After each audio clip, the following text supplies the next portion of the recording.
Bonjour mes frères, bonjour mes sœurs. Je voudrais vous transmettre cette méditation. Je l'ai intitulée « Allez, tout est prêt ». Je lis ceci dans l'évangile de Luc, c'est la lecture du jour, chapitre 22, des versets 7 au verset 13. Le jour des pains sans levain, où l'on devait immoler la Pâque, arriva, et Jésus envoya Pierre et Jean en disant « Allez nous préparer la Pâque, afin que nous la mangions. » Ils lui dirent « Où veux-tu que nous la préparions ?» Il leur répondit « Voici, quand vous serez entrés dans la ville, un homme portant une cruche d'eau vous rencontrera. Suivez-le dans la maison où il entrera. Et vous direz au maître de la maison, « Le maître te dit, où est la salle où je mangerai la Pâque avec mes disciples ?» Il vous montrera une grande chambre aménagée, c'est là que vous préparerez la Pâque. Ils partirent, trouvèrent les choses comme il le leur avait dit, et préparèrent la Pâque. Nos lectures d'avril tournent autour des événements de Pâques et des jours qui suivirent. Je trouve important que nous considérions que l'Écriture met l'accent aussi sur les jours qui suivirent la résurrection de Jésus. Donc, je m'encourage, redécouvrons, préparons-nous à redécouvrir ensemble, même si séparés physiquement, la joie de Pâques, la liberté de servir Dieu, la libération de la peur de la mort, ô combien interpellante en nos jours, le bonheur d'entrer dans les œuvres que Dieu a préparées d'avance afin que nous les pratiquions. Dans ce texte, le verset 12 a retenu mon attention. Vous trouverez une chambre aménagée, meublée et toute prête, ajoute l'évangile de Marc au chapitre 14 verset 15, et c'est là que vous préparerez la Pâque. En fait, les apôtres sont appelés à agir dans ce que Jésus a déjà préparé à l'avance. Ils rentrent dans le travail de Jésus. Eux ne le savent pas, mais Jésus le sait. Et je pense que quand eux vont le découvrir, quelle joie, quel changement dans l'attitude. Nous n'avons pas tout à faire, nous avons à entrer dans les choses que Dieu a préparées d'avance. Leur mission est claire, ici, allez pour préparer la Pâque. Allez pour préparer la Pâque. Alors, j'imagine ce que moi j'aurais pu déjà envisager, ou le nombre de pensées qui me seraient venues à l'esprit en un temps record. Pourquoi moi? J'imagine Pierre et Jean se regarder en disant « Mais pourquoi nous? On n'est pas cuistots, on n'est pas les plus balèzes pour préparer les choses. Nous, on est plutôt balèzes pour conduire, pour diriger. Jean aurait pu dire je suis le disciple que Jésus aime. Notre ami Pierre aurait pu dire oh Seigneur, tu m'as quand même confié les portes, les clés, les clés du les clés là. Bon, je suis quand même le responsable en chef des apôtres. Et c'est à eux précisément que le Seigneur confie cette mission, qui semble être une mission relativement pratique et facile. Allez préparer la Pâque. Elle n'est pas si facile que ça, parce qu'alors, aurait pu alors s'ajouter toutes des pensées en un quart de seconde. Qu'est-ce qu'il entend par préparer, en fait? Est-ce qu'il faut aller sacrifier l'agneau, le rôtir? Est-ce qu'il faut préparer les herbes amères? Est-ce qu'il faut louer une salle, etc. J'imagine la cacophonie instantanée qu'il a dû avoir dans leur esprit à cette simple mission confiée par Jésus, mais il faut dire confiée par un homme qui n'a pas de maison à Jérusalem à des hommes qui n'ont pas plus de maison à Jérusalem. Alors tout ce qui sort de leur bouche finalement, c'est « Où veux-tu que nous la préparions ?» Alors c'est un texte, j'aime parfois moi, réfléchir au ton utilisé. Quel est le ton utilisé par les apôtres? Est-ce que ce « où veux-tu que nous le préparions » est un ton de dépit? Seigneur, tu sais fort bien qu'on n'a pas de pied-à-terre à Jérusalem et tu nous demandes de préparer une salle. Où veux-tu que nous préparions ça? Ou est-ce que c'est le ou de l'énervement? Enfin, Seigneur, tu penses qu'on n'a pas autre chose à faire que ça? Est-ce que c'est le ou de l'incrédulité? Seigneur, tu demandes quelque chose d'impossible, comme d'habitude? Ou est-ce que simplement c'est le ou de l'attente confiante? Seigneur, où veux-tu? Alors, on ne le sait pas. Mais cet exercice est parfois utile quand on voit ces questionnements des apôtres, parce qu'ils nous interpellent nous-mêmes, et quand moi, le Seigneur me demande quelque chose, ou que je subodore qu'il est en train de me demander quelque chose, est-ce que je ne suis pas dans la même attitude en disant finalement, Seigneur, sur un ton de dépit, d'énervement, Seigneur, c'est toujours pareil avec toi, on sait jamais se préparer, tu demandes toujours des choses impossibles. Enfin voilà. Est-ce qu'il m'arrive de m'énerver devant le Seigneur? Est-ce qu'il m'arrive d'éprouver de l'incrédulité devant le Seigneur? Est-ce qu'il m'arrive aussi d'avoir des temps d'attente confiante? Tout simplement. Voilà, je vous laisse cette réflexion. Le texte ne nous dit rien de cela, mais je me suis dit, tiens, sur quel ton a-t-il répondu à Jésus? Mais en fin de compte, dans son immense grâce, le Seigneur ne le laisse pas dans cet abîme de perplexité, et il ne les envoie pas sans leur avoir répondu, sans les avoir rassurés en quelque sorte. En fait, je vous envoie préparer, mais tout est prêt. Pour vous, il vous suffit d'aller.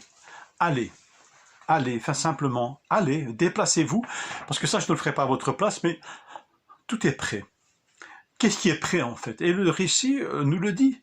La maison où la Pâque sera célébrée, où célébrerons-nous cette Pâque? Où est-ce que nous allons préparer cela?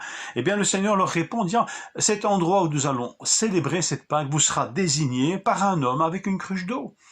Alors là, le signe paraît imparable, immanquable, parce que c'était pas vraiment la charge d'un homme que d'aller chercher l'eau à la fontaine dans une cruche. Donc c'était plutôt une activité féminine.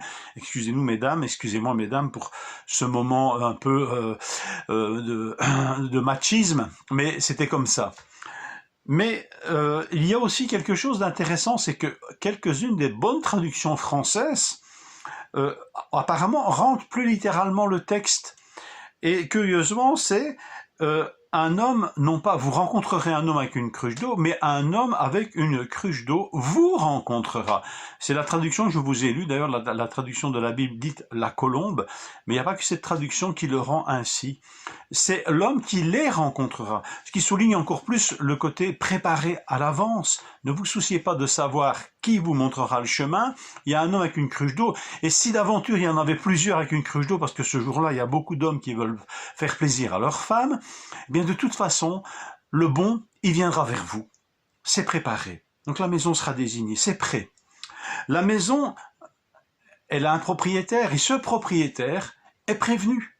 Le maître de la maison est prévenu. Eux, des inconnus, vous savez, des ploucs de Galilée, qui vont demander à un propriétaire d'une maison suffisamment spacieuse pour accueillir un groupe tel que le leur, ces ploucs vont devoir dire à un propriétaire, on veut célébrer la Pâque chez toi, et en plus, entre nous. C'est-à-dire que toi et ta famille, vous ne serez pas du nombre. Je ne sais pas si le premier kidam qui vient frapper à ma porte et vient me dire que finalement, il vient pour faire un banquet chez moi, auquel je ne suis même pas invité, je ne suis pas sûr que je l'accueillerai, et je ne suis même pas sûr que ceux qui auraient un tel mandat auraient le culot de venir frapper à une porte pour demander une chose pareille. Alors j'imagine ici l'angoisse des apôtres, mais Jésus leur dit quelque chose de très particulier.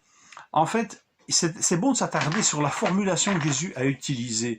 Il n'est pas question ici que les apôtres se présentent en disant « Nous voulons manger la Pâque avec Jésus chez toi », avec une voix un peu forte, vous savez, un peu chevrotante, quand même, ils vont prendre autorité sur quelqu'un qui a plus d'autorité qu'eux, quoi. C'est le maître de la maison, quand même.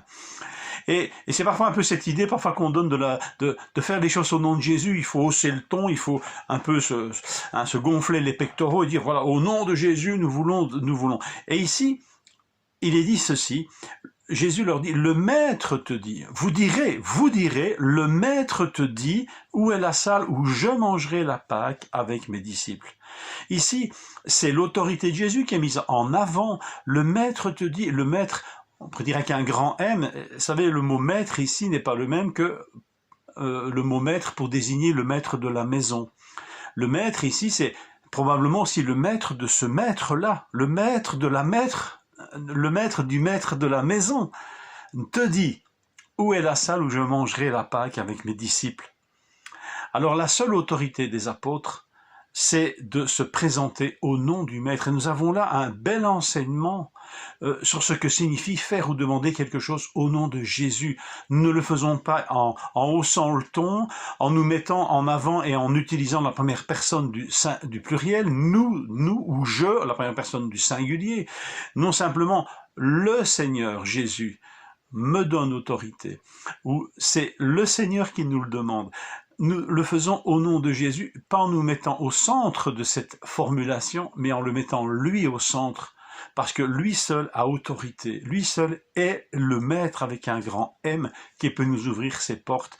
Et le maître de la maison va écouter ce message quand on lui dira, non pas nous les apôtres, mais le maître te dit, où est la salle où je mangerai la Pâque avec mes disciples? Béni soit le Seigneur pour cette autorité qu'il a lui-même accompli, qu'il a reçu, et tout pouvoir m'a été donné dans le ciel et sur la terre, a-t-il dit. Troisième chose, c'est la chambre est aménagée et elle est toute prête. La maison est désignée, le maître de la maison est prévenu, et la chambre est aménagée et toute prête. Toute prête, c'est dans l'évangile de Marc que nous avons cette adjonction, ce deuxième qualificatif. Donc les termes suggèrent que la salle est préparée, meublée, pas une salle vide, elle a tout le mobilier qu'il faut, les lits puisqu'on mangeait couché, la table, mais l'évangile de Marc nous suggère aussi que les aliments sont là, sont prêts. Ils n'auront même pas à aller sur le marché, ils n'auront pas à aller au temple, tout est prêt, tout est là. Il leur suffira de configurer la salle pour 13 convives, et quand Jésus arrivera avec les 10 autres apôtres, ils pourront se mettre à table tout de suite. Tout est prêt. Ce qui semblait au départ une mission extravagante, aller préparer la Pâque, quand on n'a pas de maison, quand on ne sait même pas où on va aller, qu'est-ce que le Seigneur est en train de nous demander? Mais tout est prêt. Il leur suffira d'aller. Alors, frères et sœurs, moi-même, est-ce que nous pouvons contempler tout ce qui a déjà été accompli par notre Seigneur, tout ce qui est déjà prêt? Je pense à un certain nombre de choses. Notre salut est accompli. Tout est prêt. Lorsque je m'en serai allé et que je vous aurai préparé une place, je reviendrai, je vous prendrai avec moi, afin que là où je suis, vous y soyez aussi.